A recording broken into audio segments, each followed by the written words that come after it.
Welcome back ATV morning with Farah में खुशामदीद। मुझे उस दिन बहुत खुशी होती है जिस दिन मैं आपकी मुलाकात करा रही होती हूँ पाकिस्तान के उन ब्राइट एंड टैलेंटेड बच्चों से जो डिफरेंट फील्ड्स में काम कर रहे होते हैं, आगे आ रहे होते हैं, अपनी सलाहियतों को मनवा रहे होते हैं। आज भी एक ऐसी टैलेंटेड सी टीम और बच्चे मेरे साथ मौजूद हैं। ये सब जो हैं ये अंडर 15 जो हैं बच्चे हैं। इन सही एजेस अभी इनसे हम पूछेंगे। सबसे पहले मोहम्मद मूसा वसीम, अस्सलाम वालेकुम। वालेकुम सलाम। मूसा के साथ हैं ज़ैनब वसीम, अस्सलाम वालेकुम। वालेकुम अस्सलाम। और उनके दाहिने साइड पे मौजूद हैं मरियम, अस्सलाम वालेकुम। मरियम कैसी हैं? कैसे हो आप लोग? ठीक है। सबसे पहले तो अपने मेडल्स दिखाओ हम लोगों को कि ये और ये क्या हैं मेडल्स। ये कहाँ से लिए हैं मेडल्स? थाईलैंड से। थाईलैंड से। ये क्या टूर्नामेंट था जिसमें आप गए थे? टैइक्वांडो का। टैइक्वांडो का। आपके पास दो क्यों हैं? मैंने 2 कैटेगरीज में पार्टिसिपेट किए। कौन कौन सी कैटेगरीज थी? एक फाइट और एक पुमजे। एक फाइट और एक पुमजे। पिम्जे। और आपने भी दोनों में किया था? जी। और मरियम ने एक कैटेगरी में किया था? जी। और ये कौन से वाले मेडल हैं? This gold, bronze? This is gold and this is bronze. This is gold and this is bronze. Very good, congratulation. So आपके लिए बहुत बहुत मुबारक हो। और मेरे साथ जो मैं आपके कोच भी हैं उनको भी हम वेलकम कहेंगे। मोहम्मद आसिफ साहब, आप इनके बच्चों के कोच हैं। जी, ये कोई फेडरेशन है, कोई क्लब है? हमारा एकेडमी एक क्लब है। ठीक है, क्या एबटाबाद में। डिस्ट्रिक्ट एबटाबाद में एबटाबाद ताइक्वांडो क्लब के नाम से। और ये सारे बच्चे एबटाबाद से हैं? जी जी। अच्छा, ग्रेट। और हमारे साथ तसद्दुक़ गिलानी साहब मौजूद हैं। अस्सलाम वालेकुम गिलानी साहब, कैसे हैं आप? बिल्कुल ठीक। मोटिवेशनल स्पीकर हैं। सो आज बच्चों को देखकर खासी मोटिवेशन मिल रही है, लेकिन मैं चाह रही हूँ कि हम अपने सारे पेरेंट्स को ये बताएं कि हमें क्या करना है अपने बच्चों के ब्रॉटअप में कि वो हेल्दी एंड स्ट्रॉन्ग में। तो आसिफ साहब, सबसे पहले तो ये बताइए कि ये बच्चे जो मुल्क से बाहर गए हैं तो ये कोई हुकूमती सरपरस्ती थी, कोई मुआवनत थी किसी इदारे की, कोई स्पॉन्सरशिप था? एक्चुअली होना तो इसी तरह चाहिए कि मुल्क की सतह पर, गवर्नमेंट की सतह पर इनकी कुछ हेल्प होनी चाहिए, लेकिन ये सेल्फ फाइनेंस पे हुए है। इस पे ये कि इनके जो पेरेंट्स हैं वो काफ़ी सपोर्टिव हैं और फाइनेंशियली जितने भी इनके एक्सपेंसेस हुए हैं वो इनके पेरेंट्स ने वो बर्दाश्त किए हैं। तो आपने उन्हें बताया कि इस तरह से एक टूर्नामेंट हो रहा है जिसमें 3100 खिलाड़ी, 3100 प्लेयर्स इंटरनेशनली पार्टिसिपेट कर रहे हैं और 30 मुल्कों के बच्चे उसमें शामिल थे। तो उसमें ये गोल्ड मेडल लिए हैं। Yes ma'am. तो ये इनकी एजेस में ये सबसे बेस्ट थे? बिल्कुल। अब ये अपनी अपनी एजेस में इन्होंने पार्टिसिपेट किया। लाइक मेरे पास सबसे छोटी अभी मरियम नूर हैं, इनकी एज अभी 6.5 है और हमारी गेम में ईयर काउंट होता है। तो उन्होंने 6 ईयर की एज में अपनी कैटेगरी में पार्टिसिपेट किया और गोल्ड मेडल विन किया। उसी के साथ इस तरफ ज़ैनब वसीम हैं, इनकी एज 8.5 ईयर है, इन्होंने 8 ईयर की कैटेगरी में पार्टिसिपेट किया। इन्होंने भी एक गोल्ड मेडल विन किया और एक दूसरी हमारी कैटेगरी होती है उसमें इन्होंने ब्रॉन्ज मेडल विन किया। अच्छा। और उसी के साथ इनके ज़ैनब के भाई हैं Musa Wasim, one of the best fighter of our club. तो इनकी एज 11 ईयर है, इन्होंने अंडर 12 ईयर कैटेगरी में पार्टिसिपेट किया और एक गोल्ड मेडल और एक ब्रॉन्ज मेडल इन्होंने विन किया। That's great, congratulations. आपको भी मुबारक हो कि आपने बच्चों को इतना अच्छा ट्रेन किया कि अगर ये इंटरनेशनली गए भी हैं तो ये मेडल जीत के वापस आए। जापान भी था वहाँ पे? जापान भी था, उसमें 30 डिफरेंट कंट्रीज़ थे हमारे। मोस्टली उसमें एशियन कंट्रीज़ भी थे और एशिया आउट ऑफ एशिया भी कुछ कंट्रीज। जापान के मैंने इसलिए पूछा कि ये जो टैइक्वांडो इस तरह की ज़्यादा वहाँ पे तो ये it's a norm, it's a culture, वहाँ पे तो हर बच्चा खेल रहा हो। अगर उनमें भी इन्होंने गोल्ड मेडल लिए हैं तो क्या बात है। यस मैम, क्योंकि मोस्टली ये गेम्स कोरियन, हमारी जो गेम है वो कोरियन मार्शल आर्ट्स है। किसी फिर जापान भी आती है, फिर चाइना आती है, क्योंकि ये सारी मार्शल आर्ट्स की टाइप्स हैं और डिफरेंट टाइप्स की इनके डिफरेंट ओरिजिन। तो ये सारे मुल्क थे, कोरिया भी था, चीन भी था, जापान भी था?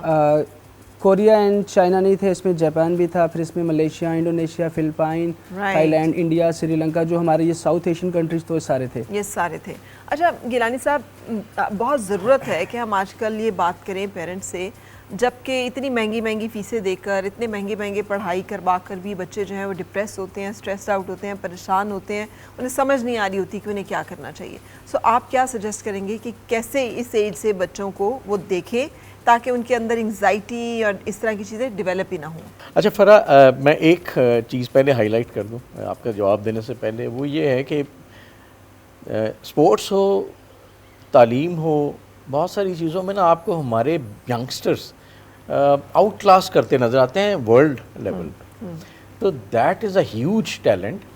और आमतौर पे मैं कहता हूँ कि हमारा हर जो डेब्यू करने वाला जो स्पोर्ट्समैन है, क्रिकेट फॉर एग्जांपल आप ले लें, वो 7 विकेटें लेगा, वो ये बैट्समैन है तो 100 करेगा, और एक बड़ी आउटस्टैंडिंग सी चीज़ें नज़र आती हैं, वर्ल्ड अप्रिशिएट रिकॉग्नाइजेज है।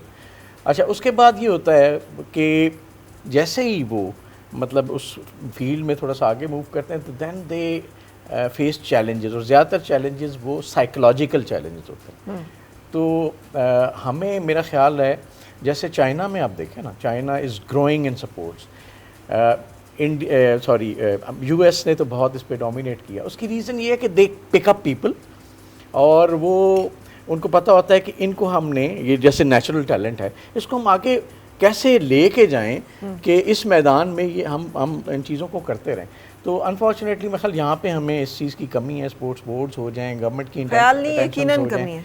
शुक्र है अरशद नदीम एक मेडल ले आए हैं तो हमारा कोई इज्जत धर्म रह गया है दुनिया में, वरना जो जग हसाई थी कि 24 करोड़ के मुल्क में से 7 आपके सिर्फ जो है एथलीट वो ओलंपिक्स में पार्टिसिपेट कर रहे हैं, और उसमें से भी मतलब बॉटम, जैसे कहते हैं ना रॉक बॉटम, वो वहाँ पे थे सब लोग। एग्जैक्टली। और आप ये देखें कि स्क्वाश देख लें, स्क्वाश में भी पाकिस्तान एयरफोर्स ने सपोर्ट ज़रूर किया, लेकिन there were individual talents like Jahangir Khan, Jansher Khan, और उन्होंने 10-10 साल, 12-12 साल रूल किया इस वर्ल्ड को स्क्वाश में।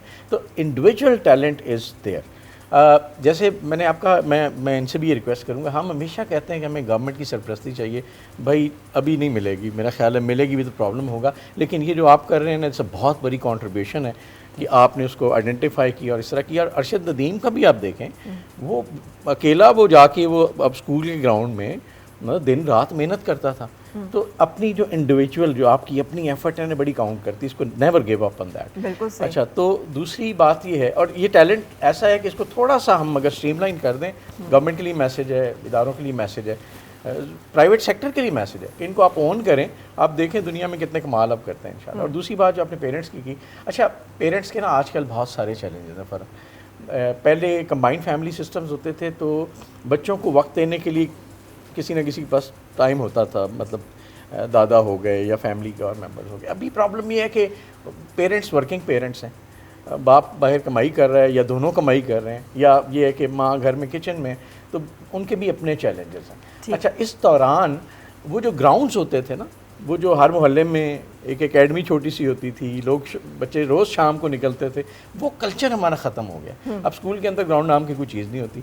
तो मेरा ख्याल ये है कि अभी गवर्नमेंट को भी अगेन ये करना चाहिए कि जो स्कूल्स हैं जिनको आप लाइसेंस देते हैं, उनके लिए बाउंड उनको कर दें कि उन्हें कितने प्लेयर्स निकालने हैं, कितने सोशल एक्टिविटीज़ में लोगों को इन्वॉल्व करना है, कितने डिबेटर्स उन्होंने निकालने हैं, ताकि कम अज़ कम इस सेक्टर से तो कॉन्ट्रीब्यूशन आए। और पेरेंट्स डेफिनेटली, पेरेंट्स क्या कर सकते हैं कि वो थोड़ी सी ना पेशेंस है जो हमारे माशरे में कम हो गई है। उसकी वजह ये है कि स्ट्रेस बहुत है ना, पर इकोनॉमिक चैलेंजेस इतने हैं कि बिजली का बिल देना है, बच्चों की फ़ीसें देनी हैं, खाना रोटी, मतलब इन चीज़ों की इतनी फ़िक्र है कि वो दोनों स्ट्रेस में होते हैं। तो मैं उनसे, वालिदैन से ये कहूँगा कि सबसे पहले आप अपने स्ट्रेस को इस तरह मैनेज करें कि डू योर बेस्ट एफर्ट जो आप कर सकते हैं। पेशेंस ऐसी रखें कि बच्चों के साथ आप खुदा न खास्ता ऐसे सख्ती से पेश ना आएँ या बहुत ज़्यादा पैम्पर ना कर दें कि वो उस नॉर्मल लाइफ से निकल जाएं। जो नेचुरल टैलेंट है ये कम से कम उनको ग्रो करने का मौका दें। बिल्कुल। मूसा, आपके कोच कह रहे हैं कि you are the best fighter of the club. That is great. So ये घर में लड़ाई कर करके सीखा या नहीं, सिर्फ क्लब में ही लड़ाई करते हो आप? सिर्फ क्लब में जी। कैसे पता चला था कि taekwondo is my thing? Sir जब मैं सिटी स्कूल में पढ़ता था तो सर उधर ट्रेनिंग करवाते होते थे ना, तो मैंने उनको देख के मेरा भी शौक हो गया। मैंने मम्मा से कहा, तो जब हमारे सरासर के पास गए, उन्होंने कहा आप क्लब में ज्वाइन कर लो। तो फिर मैंने क्लब में जाकर ज्वाइन कर दिया और अभी 4 साल से मेहनत कर रहा हूँ, ट्रेनिंग कर रहा हूँ। और फिर थाईलैंड में जाके, थाईलैंड में जब गए थे तो आपको डर नहीं लग रहा था कि इतने सारे लोग हैं, इतने कंपटीशन है, हार जाऊंगा? नो, बिल्कुल भी नहीं। नो। अच्छा, और जब आपने गोल्ड मेडल लिया था तो क्या फील कर रहे थे उस वक्त? पता था मैं गोल्ड मेडल ले लूँगा? जी। आपका कॉम्पिटिटर से ड्यूरिंग फाइट ही आपको पता चल गया था? मैं बहुत प्राउड फील कर रहा था। हाँ, definitely we are feeling proud. तो आपको तो बहुत ज़्यादा प्राउड फील होना चाहिए। बड़े होके क्या बनना है? बड़े होके डॉक्टर या साइंटिस्ट। डॉक्टर या साइंटिस्ट? तो ये ताइक्वांडो किधर जाएगा ना? इसमें गोल्ड मेडल बस दीवार पे लटका रह जाएगा, है ना? आप इसमें भी तो साथ साथ कुछ कर सकते हो ना, उसके बारे में नहीं सोचा? सोचूंगा। ग्रेट। और जैनब, सो जैनब ने जब ये दोनों मेडल लिए तो जैनब क्या फील कर रही थी? बहुत हैप्पी। तो जैनब क्यों आई थी ताइक्वांडो में? भाई आ गया था इसलिए? भाई को देख के मुझे भी शौक आ गया, तो इसलिए मैं भी। अच्छा, लेकिन भाई तो भाई है ना, लोग कहते हैं लड़के तो ये काम करते हैं, लड़ाई झगड़ा, मतलब fights and taekwondos and martial arts and MMS, लड़कियां तो कम कम उसमें दिखाई देती हैं। नहीं? नहीं? अच्छा, मैं गलत कह रही हूँ? तो आजकल लड़कियां भी सीख रही हैं। तो आप जब इसमें आई तो फिर आपको क्या टारगेट था, क्या करना है? पता था कि मैंने गोल्ड मेडल जीतना है? नहीं। किसने बताया था? हाँ? सबसे पहले मेरी फाइट हुई थी जिसमें मैंने ब्रॉन्ज मेडल लिया था, फिर मेरा पुमजा था, तो उसमें मैंने पुमजा देखा इतना अच्छा नहीं कर रहे थे, तो मैंने देखा कि मैं गोल्ड मेडल ले सकती हूँ, मेरा चांसेस हैं, तो फिर मैंने अच्छा पुमजा किया, तो मुझे गोल्ड मेडल। ये पुमजा क्या होता है? हाँ? पुमजा क्या होता है? ये शेड फाइट।